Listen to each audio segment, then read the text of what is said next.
So this is episode 2 of philosophy, and what are we talking about today, Az? Absolutely no idea. Yeah.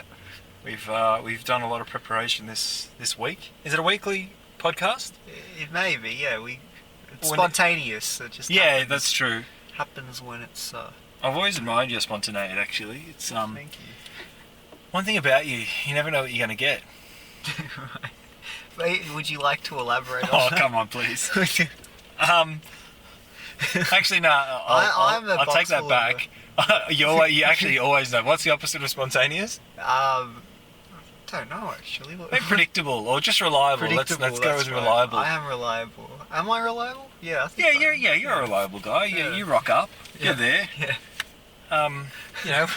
When called upon, you'll show up, I will. and that's really all that's asked a lot of the time, isn't it? Yeah. What Well- about the idea? Okay, were you going to continue? Yeah, no, I wanted to ask you about this whole. So recently in Australia, we had that. Was it a referendum or was it a? It was a vote Yeah. for. It was LBGT. Is that how? The same-sex marriage. Yeah. vote? Yeah. What are your thoughts on that? I'm very pro. I think it was long overdue, and very very supportive, and something that's it's obviously following suit from a lot of other countries, and hopefully it's in time. It seems like it's a fair way off in some countries, but it'll just be the norm, and that's just how it is. Like it shouldn't even be an issue. I found that the whole thing, obviously it dominated papers, it dominated press, media, all throughout. I think that had potential to be damaging, and would have offended and hurt probably a lot of people, the way it was covered, for the pros and for the people for and against it. Particularly obviously those against it, that there was some vocal, but the people that were pro were also extremely vocal, and sort of forcefully so. And there might have been some people, I don't know, in the sort of that were pro, or even members of the LGBTIQ community, who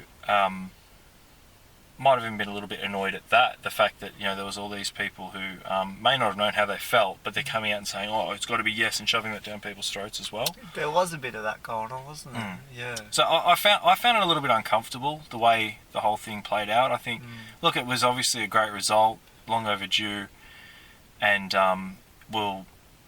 everyone will live happily ever after, I hope, from here on out. You had all of the rubbish about people, whether it be people in bands and so forth, saying, "Oh, if I'll never play in a wedding if two same-sex people getting married," or whatever it may be, which is, or if I'm forced to make a cake for some or whatever, then I'll sue people. It all got out of hand, which that's sad. And there's people saying there was all these ethical dilemmas and legal dilemmas and stuff like that, which may rear their ugly head. I really hope they don't. They don't seem to have. Obviously, it's gone through, and from what I can gather, none of those have eventuated. I'd be very surprised if they did. I think it was probably a load of people just clutching at straws. Probably no voters clutching at straws, saying, if why should I have to bow down to these decisions that are made, and then if my job is in that industry, and I shouldn't have to do it because it's against my beliefs and that sort of stuff. I just think that that went a bit far. Yeah. Why do you think people react in that way? Oh, if something's embedded in someone from birth, or from a stage in their life that they believe strongly enough in, then they're obviously prepared to fight for it, and won't change their ways, and don't really care who they hurt along the way, I guess. What are your thoughts? Yeah, no, I'm pro as well, but pro in that it's got to be for the right reasons. I think, as you said, there's a lot of politics involved, obviously, where people felt they were pressured into voting yes as well, which it's a strange thing, because in most countries it's probably the other way around. You're pressured into saying no because of conservative mindsets and whatnot. But I think everyone should live in complete freedom. Mm. Freedom of choice. I think that's the whole point of life. Mm. You got to be able to make your own choices, and I don't see anything wrong with it. Mm. Yeah. I was going to. This is a changing topic slightly, but Play-Doh. Back to Play-Doh briefly, if I may. The children now love luxury. They have bad manners, contempt for authority, they show disrespect for elders, and love chatter in place of exercise. Children are now tyrants, not the servants of their households. They no longer rise with elders when elders enter the room. They contradict their parents, chatter before company, gobble up dainties at the table, cross their legs, and tyrannize their teachers. Thoughts? Is he right? Well, do you mean like in context to what life was like when that was set? Or you mean in today's day and age? Well, or is it all relative? Like, is it all? Yeah, well, is it all relative? I I guess it depends on the perception. Like, when Well, could that be said today and have meaning?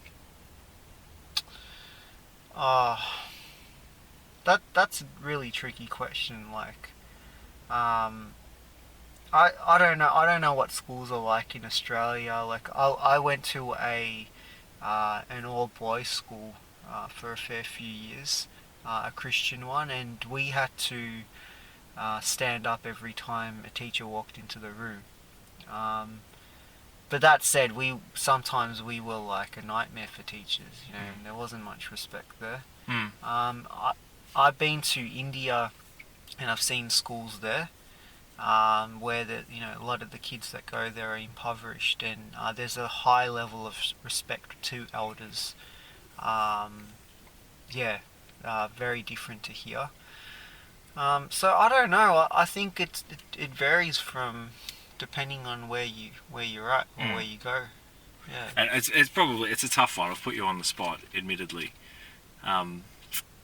I guess when I hear that, I think it could be said today, and probably is said by older people today, without casting dispersion, because there'd be a lot of people that don't think that way.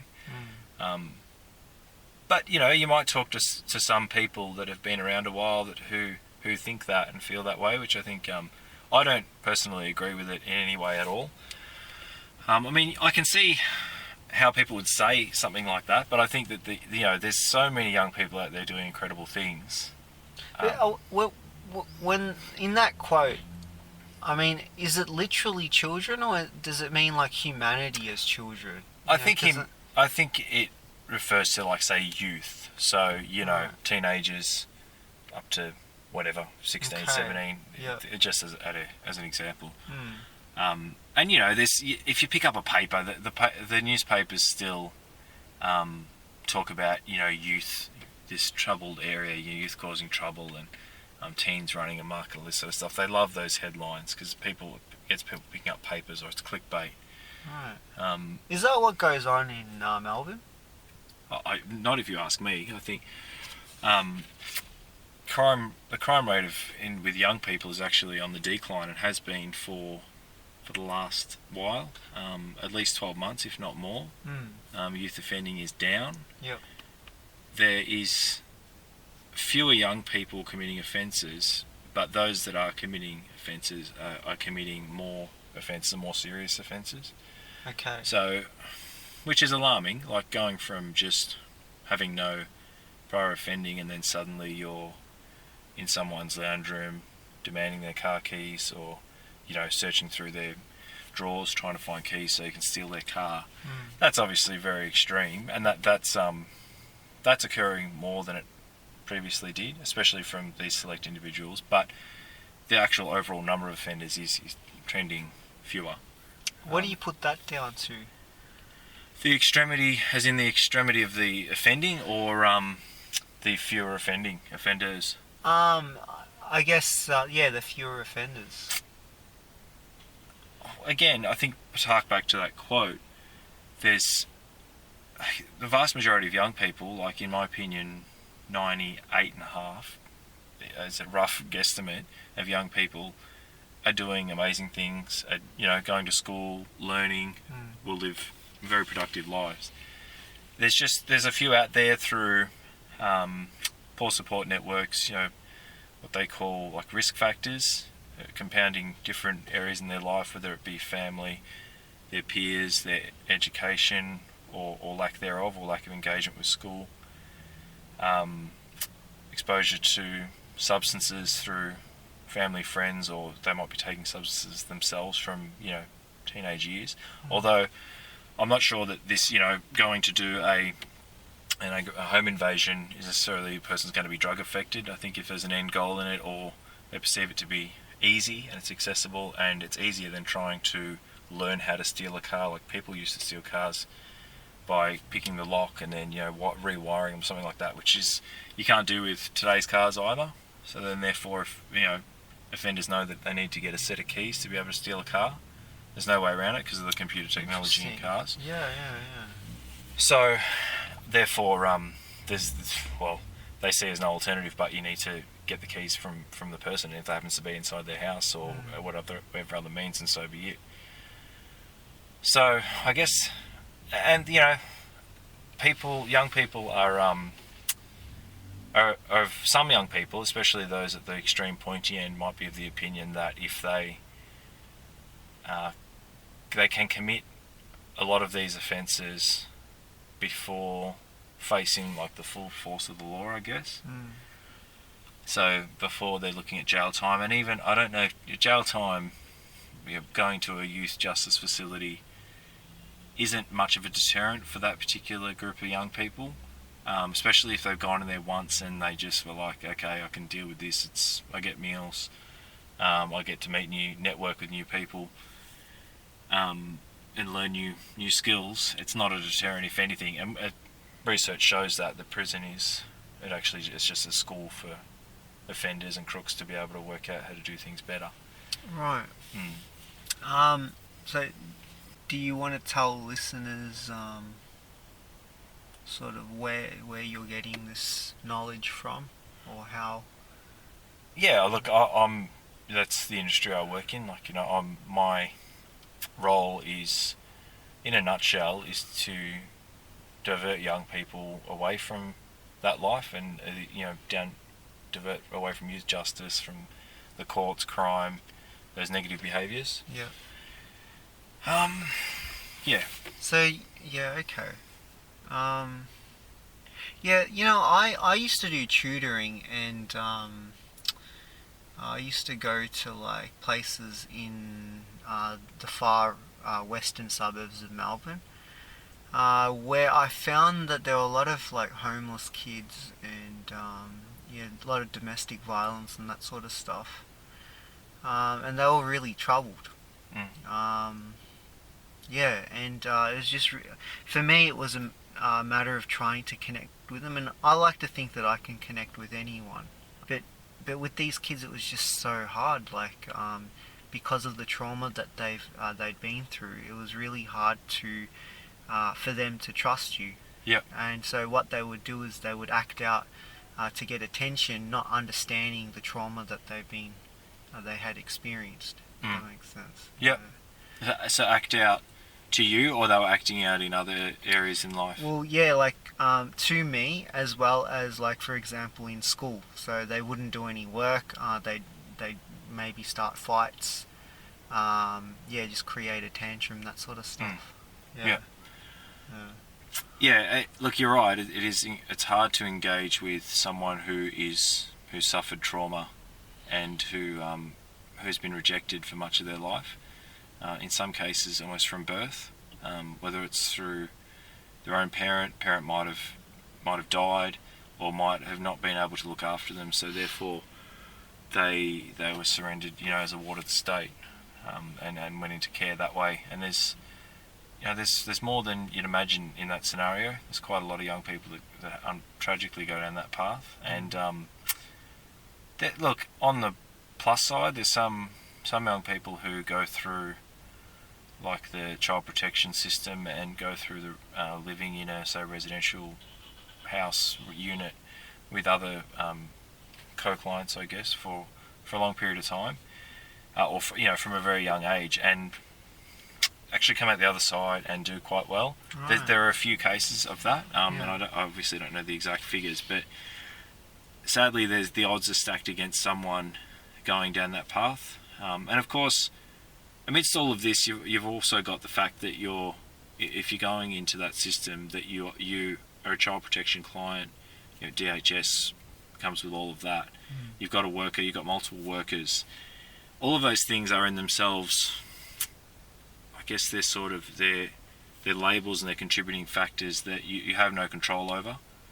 So they're all going to be contributing to the instability in your life, and you could have multiple workers, caseworkers, over 12 months, and you might have a drug and alcohol worker, mental health worker, a youth worker, then you've got, like, say, you might have a worker in the unit, but they're not going to be there the whole time. They're going to rotate around, so your guardian changes constantly.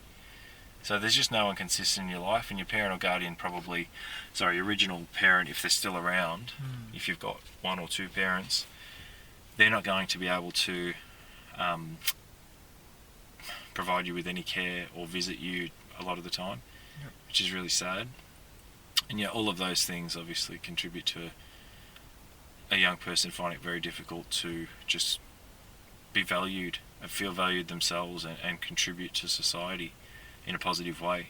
And therefore, someone might go down the path of having like associated with negative peers in the street and so forth, which is, for them, they're actually not thinking, oh, I've got a negative peer here, let me go and hang out with my negative. It's a really scientific way of looking at it, which isn't right for the young person on the street, because what they're going through is they're very impulsive, very spontaneous in what they do. They don't know what they're going to do tonight.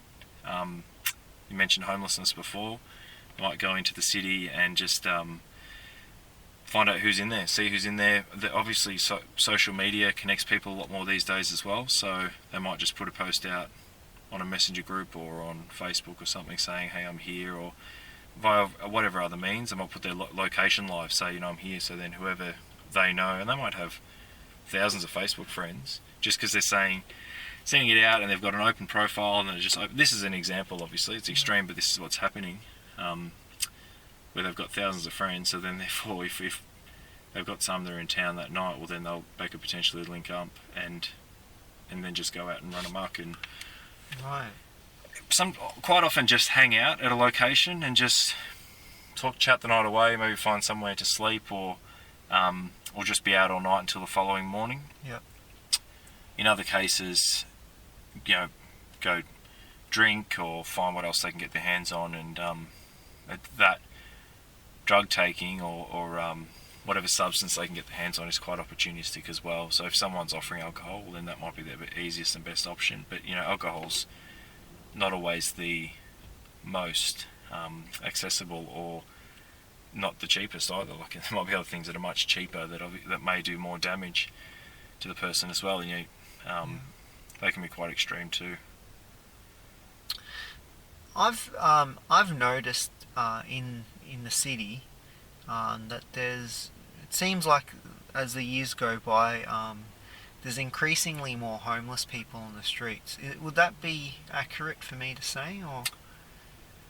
Yeah, and there's a perception of that, and that's very much publicised as well. And I think also Melbourne is a bit of a victim of its own generosity. Right.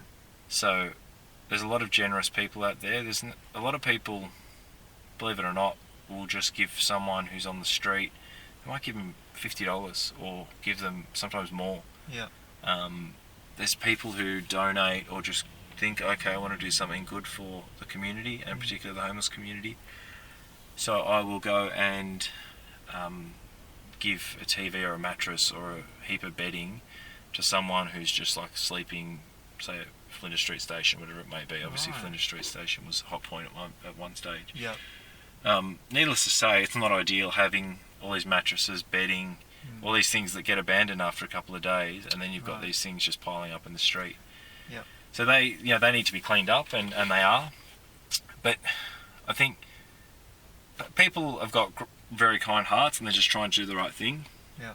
And I don't hold anything against those people. There are better things I think people can do. For example, donating to a charity, or go and work with the charity. Walk around the streets with the salvos or something like that, Right. to actually see it firsthand, contribute that way, and then see how you can assist with the problem.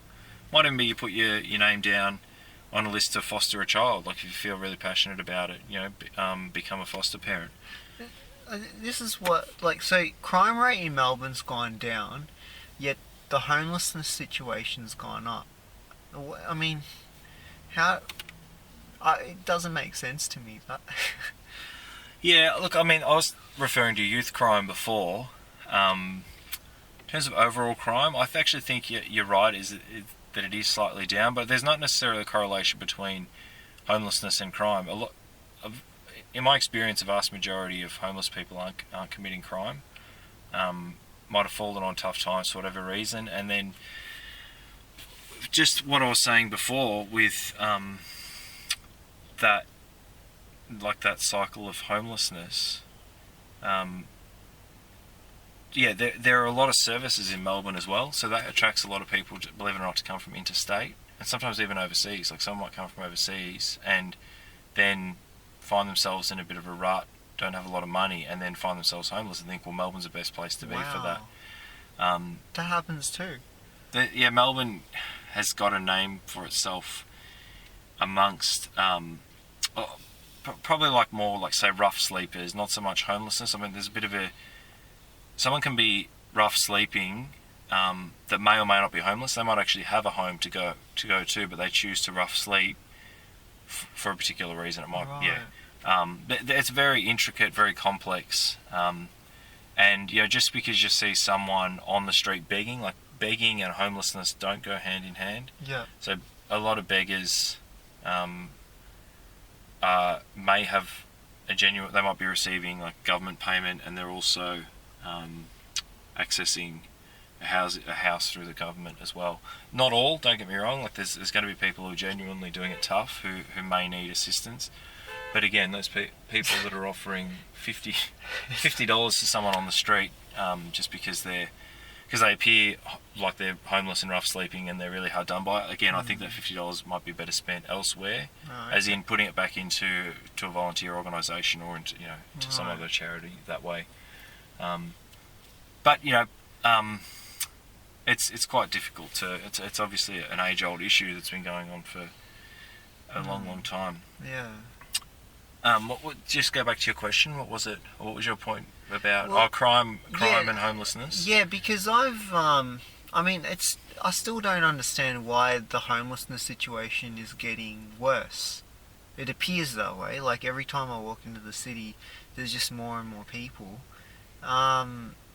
Is that to do with the financial situation in the world, or the global economy, or Australia's? People are not getting enough jobs, or it's hard to say. Like I said, I think that there's probably is an element of people coming from the interstate, from country Victoria, or from other areas, because they know that the services, the generosity, and you can get a meal, like a free meal, from a charity organisation pretty much any time, day or night. You can walk into different services and get, and that's a great thing. It's for people that really genuinely need it. So I've heard stories of, say, a soup van or a place that just does pancakes for rough sleepers, but you get like backpackers and stuff lining up to get free pancakes or free bowls of soup. Okay. There's people out there who just have no concept and no heart, and they just don't get it. Why do you? So they just okay. So they don't. Maybe they don't understand, or they just think that it's available to everyone. Or Yeah, well, they're entitled to it. I don't know. It's wrong. Yeah. And look, they might think, oh, look, I've got no money. But if you're a backpacker and you know, you've chosen to go to a country, you've got your passport and visa, and then whether it be working visa or otherwise, you've made that decision. You know, you might need to call upon someone to send some money to you, or you go back to, if you're a backpacker, international backpacker, well, then you return to the country of your origin. You know, to be productive there, and not just mooch off, you know, a charitable organisation or a homelessness service here. Well, yeah, I guess I feel the poverty situation in Melbourne is probably. I mean, I do feel for people who live on the streets. I guess it's not a great place to be, for whatever reason.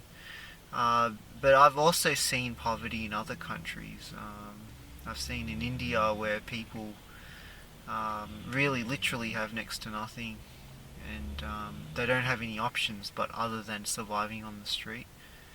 And even in Central Eastern Europe as well, I've seen like gypsy people just living on the street, have no options either, no government help. So I don't know. I guess perhaps it's relative to the country as well. Or, yeah. Yeah. What my point is there. No, it's yeah. There's people who think that you know, why don't people just snap out of it or get off their asses and go get a job or something like that. That's a very simplistic and. But can we actually say that? Like, is it fair for us to say that? No.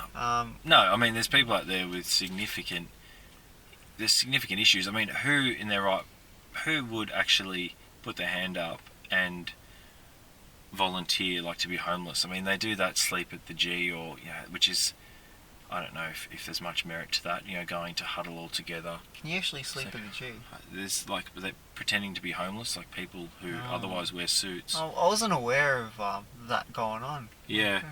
Look, it raises money to go back into services, you know, for homelessness stuff, so that's the end goal. Yeah. I don't know whether... that's a good idea, I suppose. Yeah, no, it is, and it's, you know, it's got good merit behind it in that regard. I'm not sure how much they're experiencing homelessness by doing it, so I'm not sure whether they grow a beard and then, you know, they rip their suit and then put holes in the front of their shoes Right. and carry a little knapsack around for 6 months just to sort of get a real feel for it, and then start to bunk down at the MCG. But look, there's a lot of value to what the end game is. But I don't know whether you can just click your fingers and then go and sleep outside and say, oh gee, that was really tough. Like, yeah, physically you might be going through it, but emotionally you're never going to be able to project what goes through someone who's had to rough sleep for many years. Some people have done it for 20 years. And also, the alternative to rough sleeping, like going into emergency accommodation, is undeniably worse.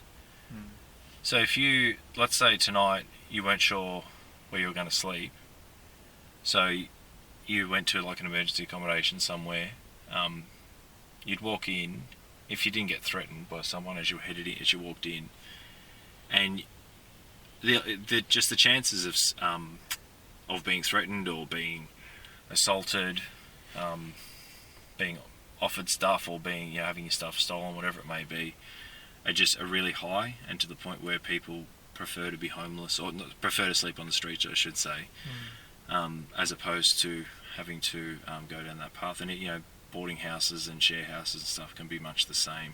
It's really hard to find, because you're looking at people who might be going through tough times, and there might be some people who are connected to crime, or have you know, been involved in crime previously, and then therefore, and that's not the case for everyone, like I said before, but there is an element of that, especially in, you know, share houses and those boarding houses and so forth.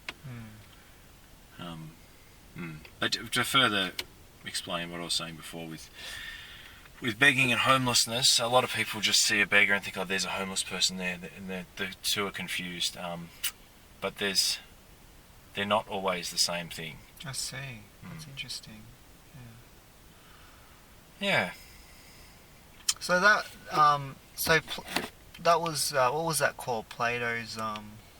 Where did you get that excerpt from? That's from just Google Answers. Someone, subject is the trouble with youngsters today. And there's other variations of that quote attributed to Plato. That one is attributed to have been said by Socrates, but written by Plato. Okay. But there's been countless philosophers and other would-be experts, well, not experts, but leaders in society, who have said words to that effect as well. Okay. And some people continue to say those sorts of things. Usually it might be for political gain or for some other gain. And it doesn't help. It doesn't help young people in their confidence. I think young people, thankfully, are generally pretty thick-skinned and probably don't subscribe to these sorts of notions, and they might not read the papers or whatever publication is printed in. So that's on their side, but it doesn't help the perceptions of the wider community. So the other people, the readers of those publications or the people who click on those links and so forth, if their perception is changed as a result of that article, or they're thinking, I can empathise with a lot of this, that's not helpful in any way. Right. I want to discuss another concept of Plato's, which is the state of society, and it goes into conspiracy theories. Perhaps that's something we can touch on in another episode. Yeah. Excellent. Oh, thank you, Azz, and listeners can stay tuned to our next episode of Philosophy. Thank you. Yeah.